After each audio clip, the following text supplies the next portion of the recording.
Welcome back to Shweta kitchen and tips. तो friends, आज की वीडियो बहुत ही कमाल की होने वाली है क्योंकि पुराने दियों से आज मैं आपके साथ ऐसी ट्रिक शेयर करने वाली हूँ जिससे आपके बहुत सारे पैसे भी बचेंगे और बहुत सारा टाइम भी। और आज के बाद आप कभी भी इन दियों को नहीं फेंकेंगे। तो चलिए शुरू करते हैं। सबसे पहली ट्रिक यहाँ पर इस तरीके से धूप बत्ती जो नीचे वाला पार्ट बच जाता है जलने के बाद उसे हमें लेना है। तो यहाँ पर 4 से 5 मैंने इस तरीके से ले लिया है और यहाँ पर एक बड़े दिए में इसे मैंने रखा हुआ है।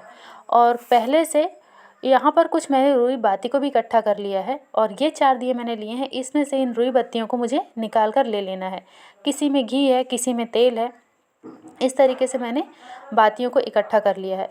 आप कहीं पर भी दिया जलाएं, पूजा में या फिर ऐसे ही, तो बातियों को फेंकिए मत। बातियों का बहुत अच्छा यूज़ है और वैसे भी पूजा में जलाई हुई बातियों का महत्व ही कुछ और होता है। उसे हमें इस तरीके से इधर उधर नहीं फेंकना चाहिए।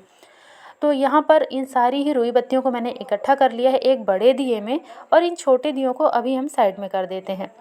अब इन रुई बत्तियों के साथ मैं यहाँ पर डाल रही हूँ नीम की पत्ती। तो आप चाहे तो सुखा के रख लीजिए, आप चाहे तो इस तरीके से छोटे छोटे टुकड़ों में पत्तियों को तोड़ कर डाल सकते हैं। यहाँ पर तेज पत्ता भी डाला जा सकता है। और साथ में मैं डाल रही हूँ यहाँ पर थोड़ी सी फिटकिरी। फिटकिरी है तो वो डाल दीजिए, नहीं तो अगर आपके पास कपूर है तो आप कपूर भी डाल सकते हैं या फिर आप दोनों चीज़ों को ही डाल सकते हैं। यहाँ पर मैंने थोड़ा सा इसमें कपूर भी मिक्स किया है। अब यहाँ पे जो सूखा हुआ फूल है वो मैं थोड़ा सा डाल रही हूँ ताकि खुशबू बहुत ही अच्छी आए।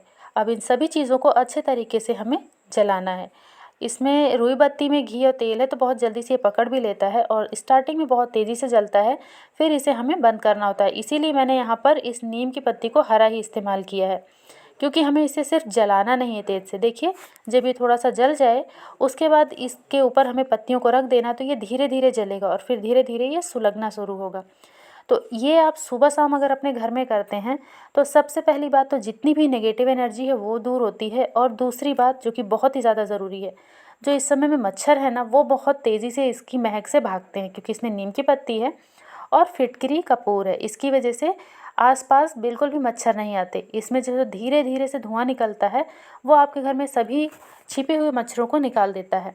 इस तरीके से आप जिस हिसाब से आपको जितनी देर जलाना हो उस हिसाब से आप इसकी मात्रा को घटा बढ़ा सकते हैं। ये देखिए, अब इसमें से ये धुआं निकलना शुरू हो गया तो आप इसे कमरे को बंद करके उसमें रख दीजिए। ये सारा धुआं कमरे में भर जाएगा और जितना भी मक्खी और मच्छर है वो सभी निकल के बाहर भाग जाएंगे। बिल्कुल भी पास नहीं आएंगे मच्छर। तो आपको भी बहुत ज़्यादा बचत होगी मच्छरों से। अब देखते हैं अगली ट्रिक। यहाँ पर देखिए, ये जो बाती है इस बाती में ऑयल लगा होता है और इसे हम फेंक देते हैं, लेकिन इससे आप अपने घर में पड़े मिक्सी जार को बहुत आसानी से ठीक कर सकते हैं, जिसमें से कि आप बहुत ज़्यादा पैसा आपको लगाना पड़ता है। तो यहाँ पर देखिए, ये जो बाती है ये सरसों के तेल की बाती है और यहाँ पर आपको सरसों तेल की ही बाती लेनी है। इसे कैसे यूज़ करना है वो मैं आपको बताती हूँ। यहाँ पर मिक्सी का जार जो होता है हम यूज़ करते हैं। कई बार होता क्या है, मिक्सी का जो जार होता है, जो ब्लेड होती है वो जाम हो जाती है। तो और पानी लगने की वजह से कई बार इसमें ज़ंग भी लग जाती है। तो जिसकी वजह से ये अच्छे से काम नहीं करता। तो आप क्या कीजिए, इस तरीके से लंबी वाली रुई बाती ले लीजिए और इस बाती को आप धीरे धीरे से करते हुए एक नोकीली चीज़ की मदद से इसके अंदर लपेट दीजिए।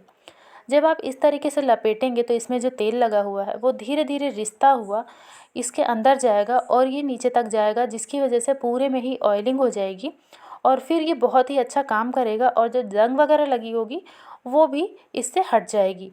ये बहुत ही छोटा सा जुगाड़ है, लेकिन अगर आप इसे करते हैं तो आप काफ़ी ज़्यादा बचत कर सकते हैं।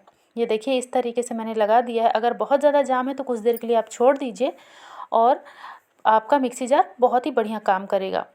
और अगर जंग इसमें बहुत ज़्यादा है तो आप दोनों तरफ इस तरीके से रुई बाती लगा दीजिए। सीधे तरफ देखिए मैंने इसमें लगा दिया तो कितना बढ़िया ये काम कर रहा है। अगर बहुत ज़्यादा है तो आप एक बाती ऊपर की तरफ इस तरीके से लगा दीजिए इसमें, और एक बाती आपको इस मिक्सी जार के पीछे की तरफ इस तरीके से लपेटते हुए लगा देना है। यहाँ पर मैं आपको सिर्फ इसका आइडिया दे रही हूँ क्योंकि ये मिक्सी जार काफ़ी ठीक है, बहुत हल्का ही जाम हुआ था। इस तरीके से आप अपने मिक्सी जार को घर में ही बहुत आसानी से ठीक कर पाएंगे बिना 1 रुपये खर्च किए।